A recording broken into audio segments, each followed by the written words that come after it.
Hello बच्चों, let's read this question. The question says the enzyme responsible for carboxylation reaction carbon dioxide fixation in C3 plants is. तो बात कर रहे हैं हमें कि जो कौन सी एंजाइम है जो रिस्पॉन्सिबल है फॉर कार्बन डाइऑक्साइड फिक्सेशन, जिसको हम कहते हैं कार्बोक्सिलेशन रिएक्शन का, किसमें C3 प्लांट्स के अंदर।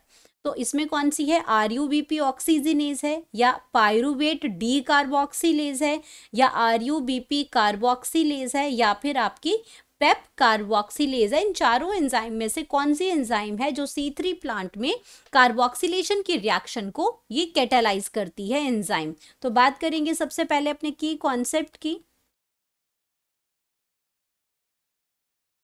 कॉन्सेप्ट में हम यहाँ बात कर रहे हैं carboxylation reaction, carboxylation reaction in C3 plants, in C3 plants. तो अब बात करते हैं हम लोग C3 प्लांट्स में। तो C3 प्लांट्स के अंदर जो सबसे पहले जो प्राइमरी एक्सेप्टर होता है कार्बन डाइऑक्साइड का, तो बात कर रहे हैं हम लोग C3 प्लांट्स की। इन C3 प्लांट्स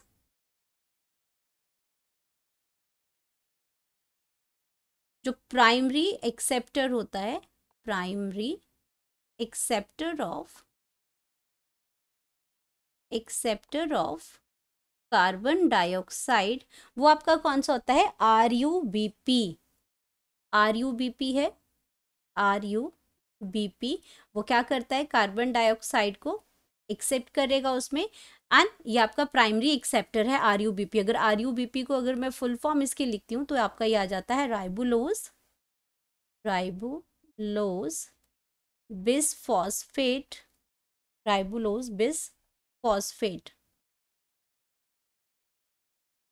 ये कार्बन डाइऑक्साइड को एक्सेप्ट करता है, और ये जो आपका जो एंजाइम इसके लिए जो कैटालाइज करती है एंजाइम, वो एंजाइम कौन सी आ गई आपके पास, और एंजाइम का नाम है राइबोलोज बिसफॉस्फेट,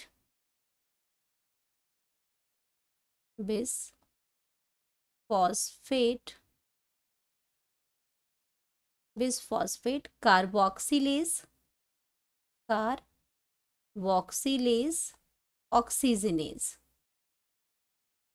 ऑक्सीजनेज। तो इसको हम क्या बोल सकते हैं, इसको जो इसकी जो कैटालाइज करते हैं, इसको हम क्या कहते हैं, रुबिस्को। इसको हम क्या कहते हैं, रुबिस्को। तो ये क्या करती है कि जब कार्बन डाइऑक्साइड की अमाउंट जो है वो ज़्यादा कॉन्सेंट्रेशन में कार्बन डाइऑक्साइड प्रेजेंट होती है प्लांट में, तो ये क्या करती है, इसमें राइबोलोज बिसफॉस्फेट कार्बोक्सिलेज ये बनाती है एंजाइम। ये एंजाइम जो है वो कार्बोक्सिलेज एंजाइम जो है कार्बन डाइऑक्साइड को जो फिक्स करती है।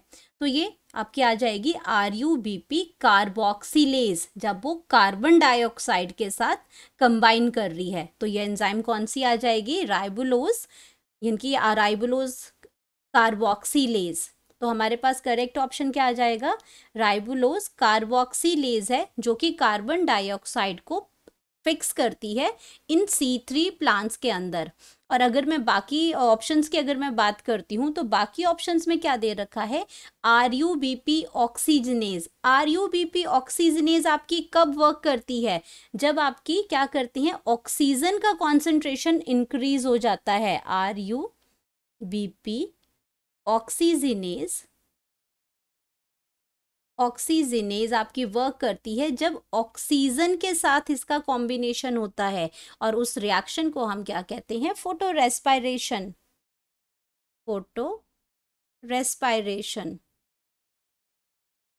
जो कि एक वेस्टफुल प्रोसेस है। ये आपकी क्या करती है, ये आपकी ATP को कंज्यूम तो करती है, लेकिन ग्लूकोज के मॉलिक्यूल को फिक्स नहीं करती है, ये ग्लूकोज का मॉलिक्यूल नहीं बनाती है। तो ये जब ऑक्सीजन का कॉन्सेंट्रेशन ज़्यादा हो जाता है, तो आपकी ये आपका जो रुबिस्को है, ये आपका RUBP ऑक्सीजनेज एंजाइम तब ये वर्क करती है। तो ये ऑप्शन आपकी रॉन्ग हो जाएगी, क्योंकि हमारी बात हो रही है कार्बन डाइऑक्साइड फिक्सेशन की, ना कि ऑक्सीजन के फिक्सेशन की। तो अब उसके बाद दूसरा आता है pyruvate D carboxylation. D carboxylation का मतलब है रिमूवल ऑफ कार्बन डाइऑक्साइड। अगर मैं यहाँ पे बात करती हूँ डी कार्बोक्सिलेशन की, डी कार्बोक्सिलेशन, तो डी कार्बोक्सिलेशन का मतलब है removal of carbon dioxide. Carbon dioxide का रिमूवल हो जाएगा, लेकिन बात हो रही है फिक्सिंग की, तो ये ऑप्शन आपका रॉन्ग हो जाएगा।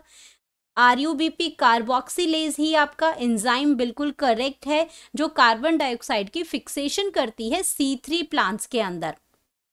अब बात करते हैं पेप कार्बोक्सिलेज की। तो जो पेप कार्बोक्सिलेज एंजाइम है हमारी, ये कार्बन डाइऑक्साइड की फिक्सेशन तो करती है, लेकिन पेप कार्बोक्सिलेज ये एंजाइम फॉस्फोइनोल पायरूविक कार्बोक्सिलेज एंजाइम है, लेकिन ये आपकी कार्बन डाइऑक्साइड की फिक्सेशन करती है, लेकिन C4 प्लांट्स में करती है। कहाँ करती है? C4 प्लांट्स में ये कार्बन डाइऑक्साइड की फिक्सेशन करती है। हमसे पूछा गया है C3 प्लांट्स को, तो ये ऑप्शन भी रॉन्ग हो जाएगी। तो हमारे पास जो करेक्ट ऑप्शन आता है वो करेक्ट ऑप्शन आएगा option number 3। Hope you understood it well. Best of luck.